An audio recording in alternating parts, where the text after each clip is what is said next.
Vamos dar sequência às mensagens que nós estamos meditando nesses últimos meses. E nós estamos meditando sobre o livro de Apocalipse. E hoje nós estamos no primeira mensagem do capítulo 20 de Apocalipse. Vamos abrir a nossa Bíblia no capítulo 20. E esse capítulo 20 fala muitos assuntos aqui. Fala da prisão de Satanás por 1000 anos, fala da primeira ressurreição, e depois fala que Satanás é solto e derrotado, fala de milênio. E aí eu escolhi esses dois versículos aqui, 11 e 12 de Apocalipse 20. Fala do juízo de Deus, onde o assunto é livros e o livro da vida. O Senhor nos dê graça para compartilhar sobre esse assunto. Um assunto muito sério, de tirar as sandálias dos pés para tocar nesses assuntos, para pisar num terreno desse. Verso 11 diz assim: Vi um grande trono branco, e aquele que nele se assenta, de cuja presença fugiram a terra e o céu, e não se achou lugar para eles. Vi também os mortos, os grandes e os pequenos, postos em pé diante do trono. Então se abriram livros. Ainda outro livro, o livro da vida, foi aberto. E os mortos foram julgados segundo as suas obras, conforme o que se achava escrito nos livros. Durante a semana toda fiquei buscando um assunto para compartilhar sobre esse capítulo. Falei: Senhor, tem misericórdia. E não vinha nenhuma coisa para compartilhar. Falei: o que eu vou compartilhar com os irmãos, com a igreja, sobre Apocalipse 20? Aí de sexta-feira para cá o Senhor me deu um sentimento. Saltou aos meus olhos esses dois versículos, onde fala de livros e livro. E eu peguei pensando, hoje é normal, e nos últimos 20 anos para cá, de 15, 20 anos para cá, a gente tem visto editoras fechando, livrarias e livrarias centenárias fechando, porque não se edita mais livros. Hoje é normal você baixar num iPad seu, no seu smartphone, livros, e você tê-los a hora que você quiser ler. E eu sou louco por livros, eu compro livros, e eu gosto de livros, eu gosto de manusear livros, e eu gosto de riscar livros, eu gosto de tê-los lá na minha prateleira, e praticamente estão todos por ordem alfabética dos assuntos. Quando eu quero um livro, eu vou lá na ordem alfabética e pego um livro e leio. A minha Bíblia, como um livro, ela é toda riscada, toda anotada, porque eu gosto de livros. E a gente tem visto que a sociedade tem aberto mão de ter livros, de ler livros. E aí, lendo esses dois versículos, eu falei: meu Deus, o Senhor tem livros no céu. O Senhor possui, quer dizer que o Senhor gosta de livros. E aqui fala de livros e o livro da vida. E aí eu falei: o que eu vou compartilhar com os irmãos?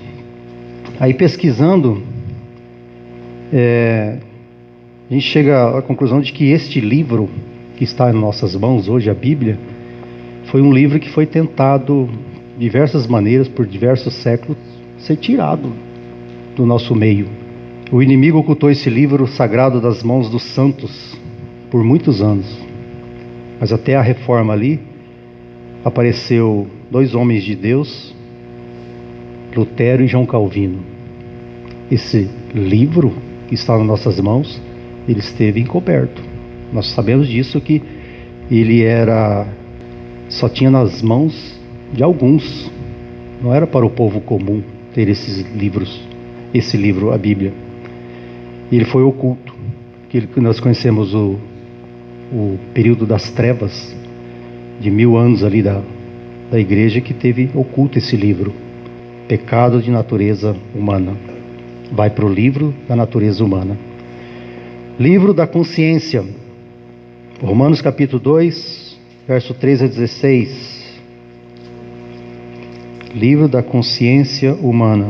Porque os simples ouvidores da lei não são justos diante de Deus, mas os que praticam a lei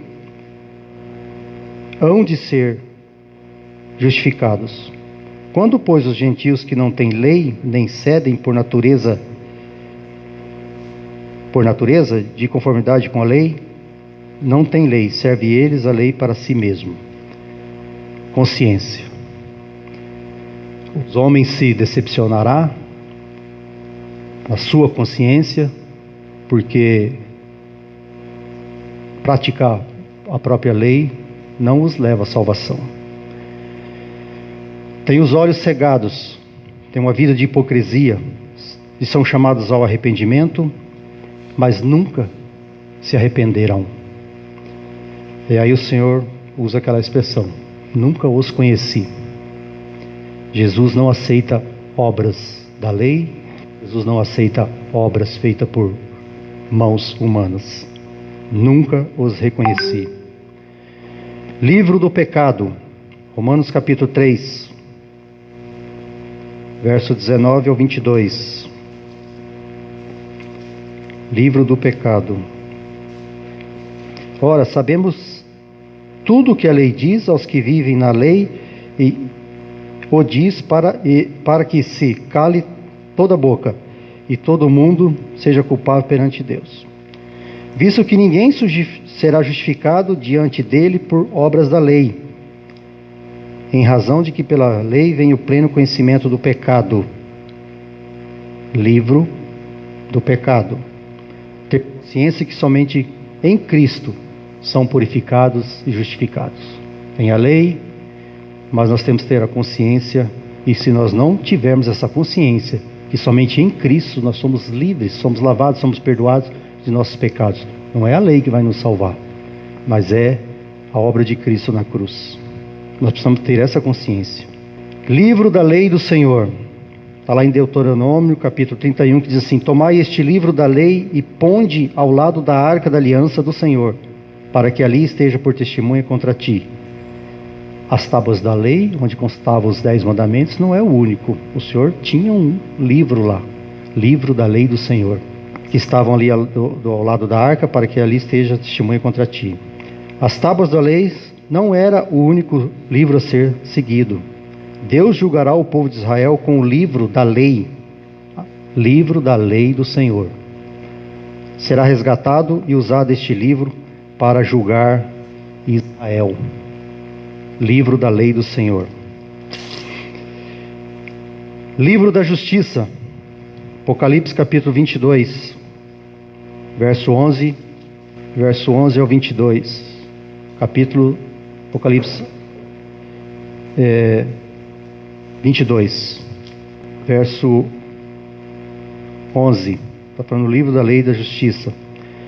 Continue o injusto fazendo injustiça, continue o imundo ainda sendo imundo, o justo continue na prática da justiça, e o santo continue a santificar-se. Fé sem obras é morta. Os declarados cristãos não tratam as pessoas com respeito e dignidade. A pessoa se declara cristão, mas só que lá no dia a dia dele, ele trata as pessoas como se fosse um brutamontes. Eles são indiferentes com as pessoas. Não dá testemunho lá fora. As pessoas não respeitam com dignidade. Não dão atenção aos pobres e humildes. Não compartilham com os necessitados, pois eles sabem que a recompensa só vem do Senhor. Se ajudar um pobre coitado e achar que você vai ter retorno daquele pobre coitado, você está perdido, não vai ter. A recompensa vem do Senhor. O Senhor cita isso lá em Lucas 19, ou Lucas 14, que diz assim: ao dar um banquete, convida os pobres, os aleijados, os coxos, os cegos, e será recompensado. Dar banquete não significa que você vai convidar os maiorais, os melhores do que você, ou os que não precisam.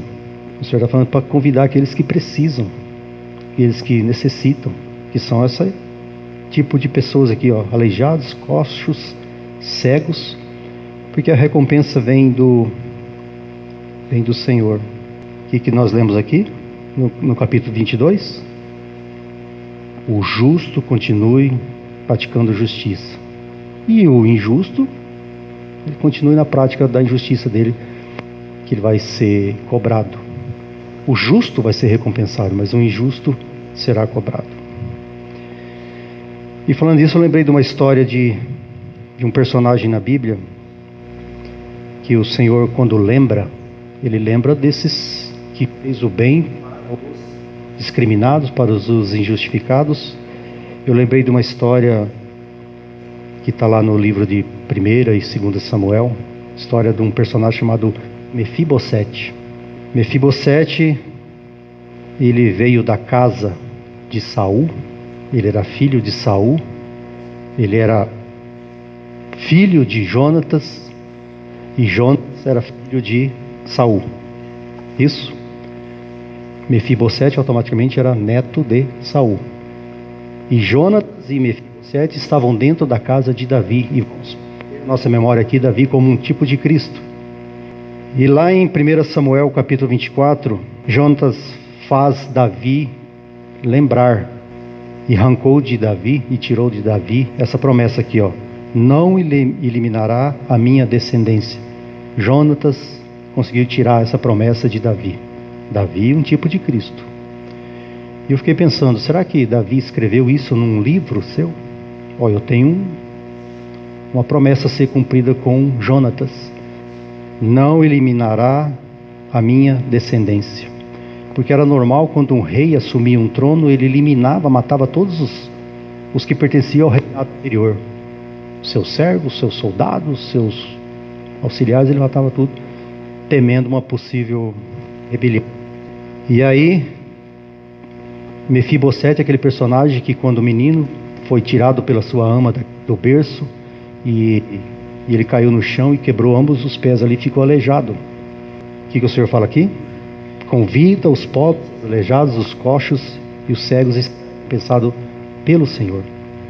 E aí Davi tinha 17 filhos.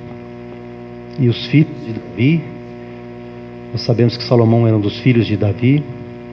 E a palavra fala que Salomão era o homem mais sábio que existia na terra, e não existirá outro mais sábio. Olha só o que Davi tinha dentro da sua casa. E Davi tinha também um outro filho chamado Absalão, que hoje seria considerado um Miss Universo. A palavra fala que Absalão era bonito da cabeça aos pés.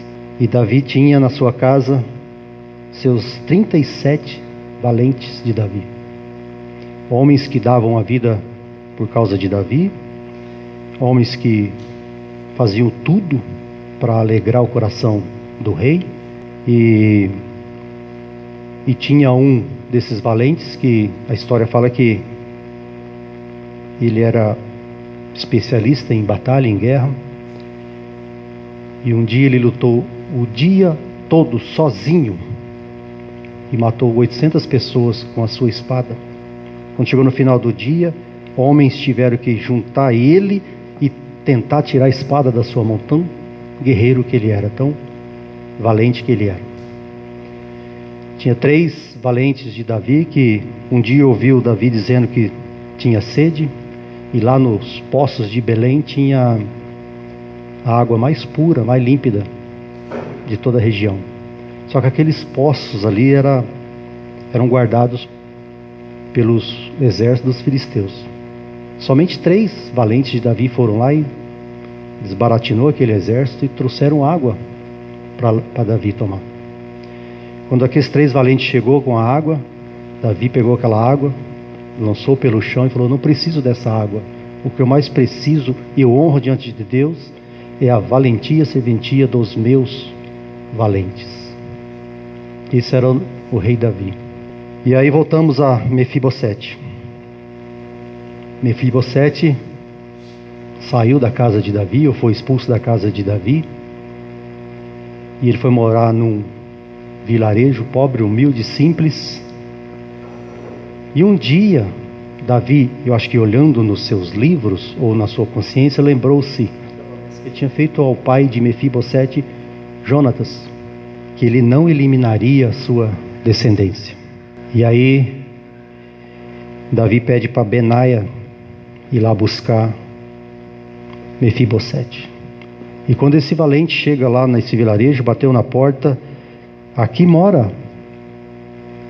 Benaia foi lá buscar o Mefibosete, chegou e bateu na porta e falou: aqui mora Mefibosete. E Mefibosete saiu na porta e falou: sim, sou eu, o teu servo. E na cabeça dele já veio: poxa, agora que eu vou ser degolado, vou ser morto por esse valente. E aí esse valente de Davi fala: o rei quer te ver. Falou: tudo bem, né? Se eu não sou morto aqui, serei morto na presença do rei Davi. Por quê? É a tradição eliminarem todas as descendências do reinado anterior. E aí quando Mefibosete chega no palácio, aquele palácio todo de granito, com suas cortinas, todo diferente daquilo que ele vivia lá na pobreza. E daí Davi recebe aquele aleijado, que a vida toda foi discriminado, aos 20 anos de idade. E o honra, e guarda e cuida dele. Chama um dos seus, que era herdeiro de muitas riquezas e muitas terras, e fala: a partir de hoje, você será e os teus servos serão servos e cuidarão e servirão Mefibosete por toda a vida. Esse é o coração de Davi, e esse é o coração do nosso Senhor hoje. Ao dar um banquete, convida os pobres, os aleijados, coxos e cegos, e você será recompensado pelo Senhor e não por homens. Voltemos ao livro da vida. É o livro mais importante. Por isso que Apocalipse 13 fala assim: os que adoram a besta, cujos nomes não estão escritos no livro da vida do Cordeiro. Apocalipse 13 fala: e foi morto desde a fundação do mundo. Outro dia eu ouvi de uma pessoa dizendo assim: eu fui separado desde o ventre da minha mãe. E eu fiquei pensando, não é melhor ser separado antes da fundação do mundo? E a palavra fala que nós fomos escolhidos, e se nós cremos que fomos lavados, perdoados pelo sangue do Cordeiro, automaticamente nós estamos nesse livro da vida. E a inclusão desse nome no livro da vida, a palavra nos garante que é antes da fundação do mundo. Antes da fundação do mundo nos dá a impressão de que é antes, é muito melhor do que antes no ventre materno. Apocalipse 3, verso 5 diz assim: o vencedor será vestido de vestiduras brancas e andarão comigo, pois são dignas, e de modo algum apagarei o seu nome do livro da vida. O vencedor será vestido de vestiduras brancas e andarão comigo, são dignas, e de modo esse é o nome do livro da vida. Para que igreja que está falando isso? Sardes. Acho que para a igreja em Sardes, né? 3:5. Para a igreja em Sardes. Jamais apagará. Isso nos lembra Isaías 53, onde a palavra diz assim: certamente Ele tomou sobre si as nossas enfermidades e as nossas dores levou sobre si. Foi traspassado pelas nossas transgressões, moído, ferido e oprimido de Deus. Pelas suas pisaduras fomos sarados. Salvação não é por obras humanas. Não é você querer fazer as coisas pelo Senhor, para o Senhor, agradando o seu coração em primeiro lugar, para depois você tentar agradar o Senhor. Mas salvação é exclusivamente pela obra do nosso Senhor na cruz. E o inimigo tenta nos tirar isso o tempo todo. Tenta nos falar que nós não merecemos, que nós não somos dignos da obra do Senhor, que nós não somos dignos do sangue derramado do Senhor na cruz, que nós somos pecadores, que nós somos um monte de coisa. Ele nos acusa o tempo todo. Mas teve um irmão que ele falou assim: toda vez que o inimigo te acusar dessas coisas e tentar lembrar e fazer você lembrar do seu passado, e nós lembramos do nosso passado, só que o nosso passado nós tratamos já com o Senhor, nós recorremos ao sangue, nós recorremos ao perdão dele, e nós temos que ter certeza no nosso coração que nós fomos perdoados. E o inimigo fica toda hora nos lembrando do nosso passado. A irmã fala assim, toda vez que o inimigo lembrar do nosso passado, nos acusar do nosso passado, lembra o inimigo do futuro dele. Nosso passado foi dado um jeito, foi curado, foi tratado, mas o futuro de Satanás não tem o que ser feito, ele sabe já, ele já está destinado. Então que o Senhor nos guarde dessas coisas, o Senhor nos lembra para a gente não ficar remoendo o nosso passado. Lucas capítulo 12 é um assunto que nós compartilhamos aqui na última segunda-feira. Capítulo 12, verso 47 e 48 diz assim: aquele servo, porém, que conheceu a vontade de seu senhor e não se aprontou, nem fez segundo a sua vontade, será punido com muitos açoites. Aquele, porém, que não soube e não conheceu a vontade do seu senhor e fez coisas dignas de reprovação, levará poucos açoites. Nós ficamos compartilhando, ele falou, poxa, o que será? Significa esse muitos açoites e poucos açoites? Mas aqui está bem claro. Diz que os que ouviram o evangelho não se arrependeram e não levaram em conta a sua natureza pecaminosa. Muitos açoites, pois são levados em conta. Nós temos consciência, mas nós nos arrependemos, nós não tratamos e nós vamos tocando a vida. Mas nós conhecemos o Senhor. Por isso que se nós não tratar dessas coisas, nós seremos levados a muitos açoites. Mas aquele que não conheceu o Senhor, ou seja, ele não tem um Salvador. Se ele não tem um Salvador, então poucos açoites. Se ele tem consciência que ele tem um Salvador e não tratou das suas coisas, dos seus pecados, dos seus erros, como é que ele vai levar muitos açoites? Ele nunca teve um Salvador. Então esse foi um assunto que nós compartilhamos na nossa última reunião de serviço. Está aí, está a explicação aí. Quem conhece o Senhor e não trata as coisas com o Senhor, muitas ações. Mas aquele que não conhece, não tem um Salvador, como que será a vida dele? Mateus capítulo 20, aquele famoso pedido da mãe de Tiago e João, que mãe, quando ama o filho ou os filhos, ela faz qualquer coisa para agradar os filhos. E ali a história fala que aquela mãe chegou para o Senhor e falou: Senhor, eu tenho um pedido a ser feito e quero que seja cumprido. Quer dizer, faz um pedido e já dá a ordem para ser cumprido. O Senhor ouve aquele pedido, ela fala assim: quando na manifestação do teu reino, eu preciso que esses dois meus dois filhos, sentado à tua direita ou à tua esquerda. Porque na época o povo esperava um Messias Salvador, mas um Messias político. E aí ela faz esse pedido. E o Senhor fala: para isso acontecer, tem que fazer isso, fazer aquilo, beber do meu cálice e tal. E perguntou para os dois falaram: não, isso faremos, se preciso for. O Senhor sabia que eles não iam fazer, mas não levou isso em conta. E essa mãe não se importou com o que os outros pensariam. Ela fez isso na frente dos outros que estavam ali. Ela não se importou com isso, porque ela amava muito seus filhos e sabia também que esses dois filhos, João e Tiago, amavam muito o Senhor também.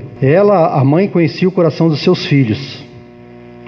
Ela achava que eles mereciam.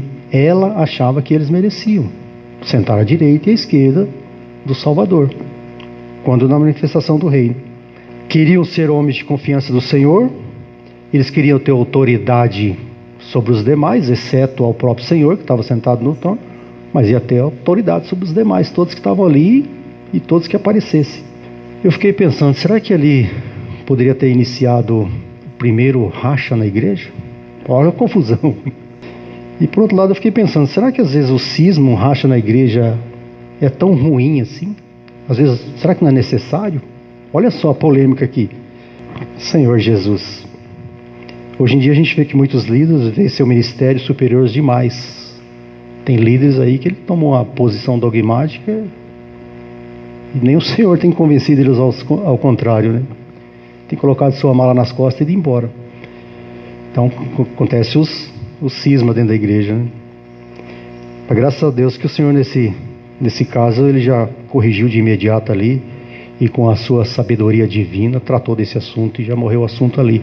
Não ficou para o dia seguinte. Graças a Deus por isso, né? Então veja como Nosso Senhor trata dessas coisas. Só que esses dois bebezão aqui, Tiago e João, iam entender as expressões usadas pelo Senhor, que muitos serão chamados, mas poucos escolhidos? Será que entraria na cabeça deles essa frase? Será que entraria na cabeça deles, os últimos serão os primeiros? Será que eles iam assimilar e entender isso? Que o Senhor vê isso, os últimos serão os primeiros. E como nós entendemos isso hoje também? Os últimos serão os primeiros. Nós queremos ser os primeiros sempre, né?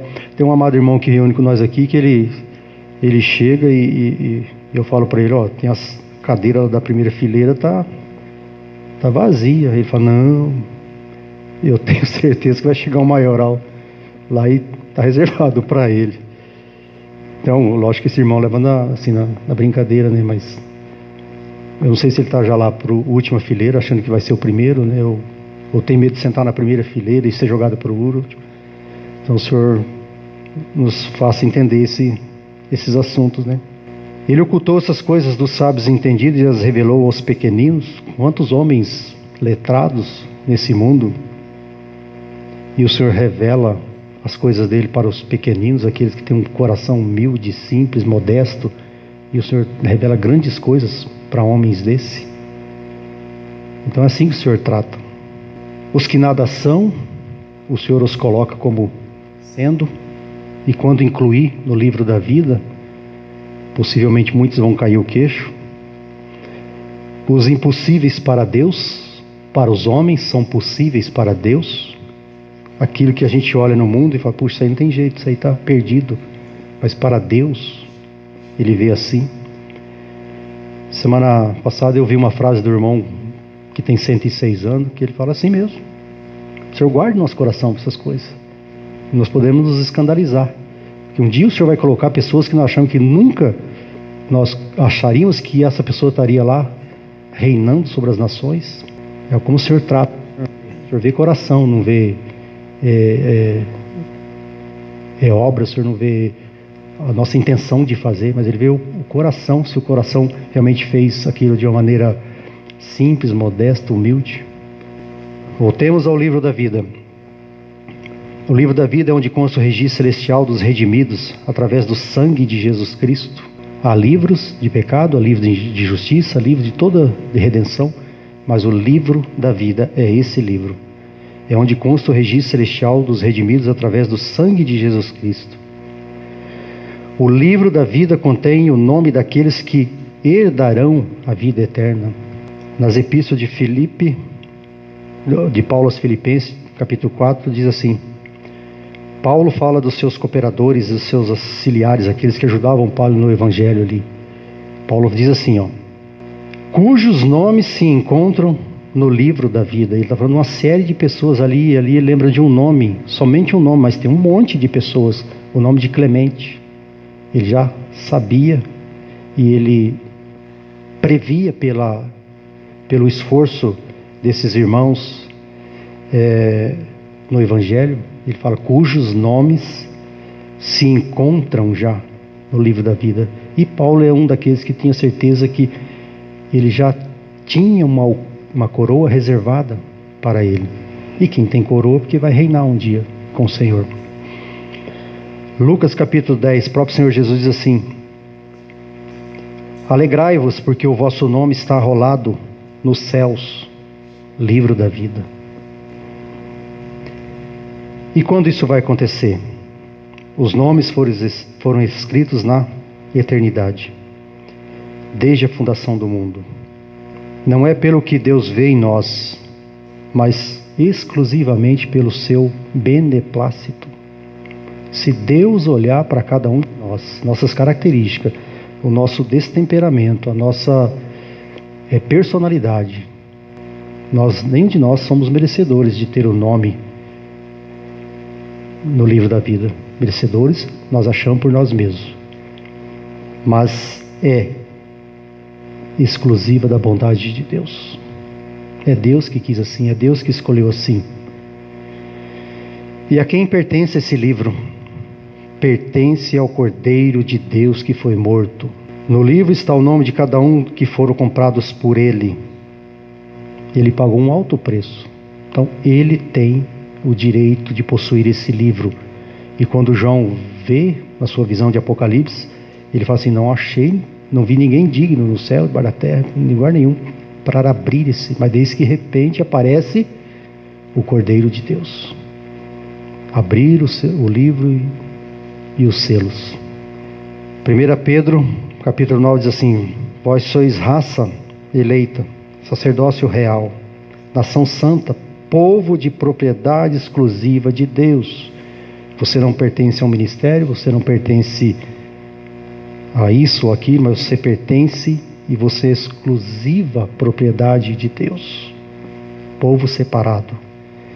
E se você é propriedade de Deus, se você pertence ao Cordeiro, se você foi redimido pelo sangue do Cordeiro, você crê na eficácia do sangue, no preço que ele pagou, certamente seu nome estará no livro da vida. Outra polêmica: e o nome pode ser apagado? Lá em Êxodo capítulo 32, Moisés pede para ser riscado o nome dele do livro, caso Israel, o povo de Israel, fosse destruído. Aquele povo desobediente, aquele povo de dura serviço, mas era um povo de Deus. Mesmo assim, Moisés intercede por esse povo e arrisca até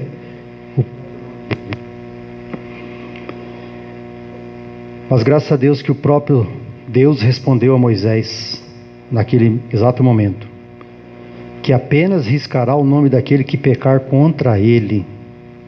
Apocalipse capítulo 3, nós já lemos, diz assim: disse a igreja em Sardes que jamais riscará do livro da vida o nome daquele que vencer, ao vencedor. Falando para a igreja em Sardes, ao vencedor, vou botar seu nome lá no livro da vida e jamais, ninguém tira. Se o próprio Senhor está falando que ninguém tira, jamais, ninguém tira. O livro da vida não pode ter rasuras, por isso que não pode ser apagado. Êxodo capítulo 17 diz assim: e eu hei de riscar o nome de Amaleque de debaixo dos céus. Aqui está a expressão, quer dizer que é riscado no meio dos seres viventes, né? Não do livro da vida. Vai riscar o nome de Amaleque debaixo dos céus. Não vai ter mais história de Amaleque para com Deus. Livro dos vivos na terra. Salmo 69 diz assim: sejam riscados o livro dos vivos na terra e que não tenham registro com os justos. Está fora do livro da vida. História será riscada, não pertence à história, será tirado do livro dos viventes. Quando o Senhor fala para a igreja em Sardes, com o assunto do livro da vida que jamais será tirado, é uma promessa solene, que de maneira nenhuma será riscado. Isso é verdade. E ele fala: não será riscado, não será tirado, estará no livro da vida, e eu confessarei diante de meu Deus e de seus anjos. Senhor Jesus. Mateus capítulo 10 diz assim, o próprio Senhor dizendo assim: portanto, todo aquele que me confessar diante dos homens, eu também confessarei diante de meu Pai que está nos céus. Livro da vida. João capítulo 10, verso 28 diz assim: e eu lhes dou a vida eterna, jamais perecerão, e ninguém arrebatará das minhas mãos. Esses dois textos declaram o quê? Não há possibilidade do nome daqueles que foram comprados pelo sangue de Jesus Cristo serem apagados do livro da vida. Se ele incluiu lá, ele vai garantir lá por toda a eternidade. Se ele está falando que jamais apagará, se ele está falando que ele confessará diante de Deus Pai e dos seus anjos, é promessa solene do nosso Senhor. Por isso não podemos admitir que esse livro da vida pode ser apagado, riscado ou modificado. Nós não podemos admitir isso. São palavras do Senhor. É o mesmo que admitir que pode haver rasuras no plano eterno de Deus. Nós podemos acrescentar ou tirar um tio da palavra de Deus? Nós não podemos. Nós podemos ter umas opiniões humanas, os nossos achismos, mas plano eterno de Deus nós Não podemos. E nem o próprio Senhor vai mudar o seu plano para com o gênero humano redimido. Se nós fizermos isso, nós vamos subestimar os atributos de Deus. Se foi escrito por Ele, pertence a Ele. Por que que Deus escreveria um livro, esse livro, e depois Ele faria uma rasura?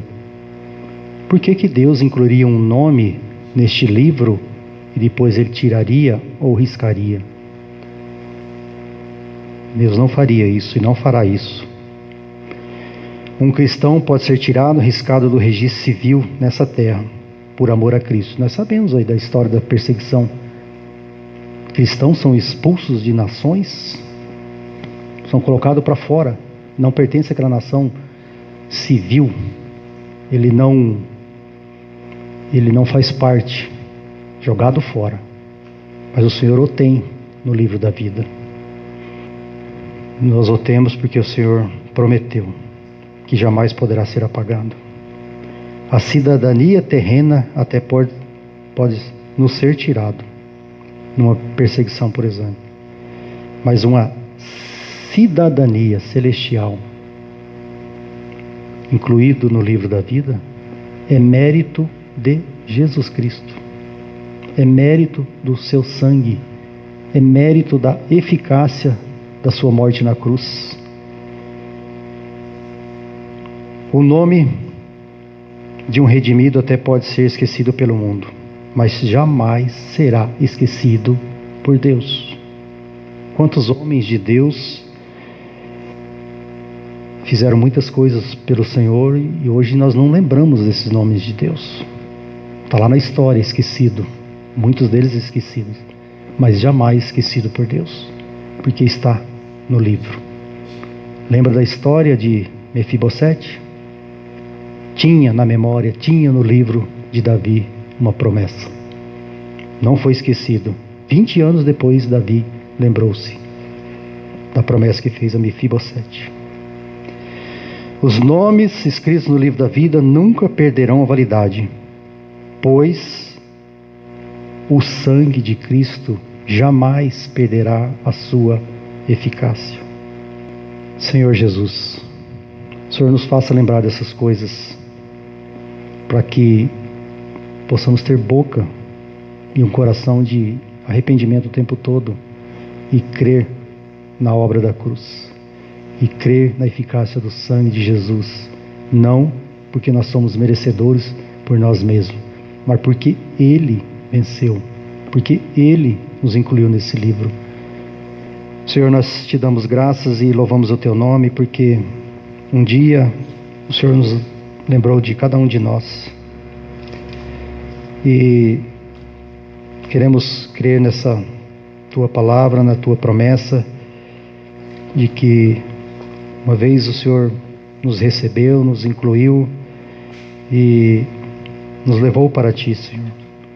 Por isso damos honra e graças a ti mesmo, porque não somos merecedores. O Senhor conhece a nossa pequenez, a nossa limitação, mas queremos que o Senhor também considere o nosso coração de arrependimento, de humildade, simplicidade, e somos desejosos de que um dia o Senhor lembre-se de nós. O Senhor lembre com teu grande amor, tua misericórdia, tua graça. Senhor, realmente queremos ser achados diante de ti, diante da tua presença. Louvado seja o teu nome.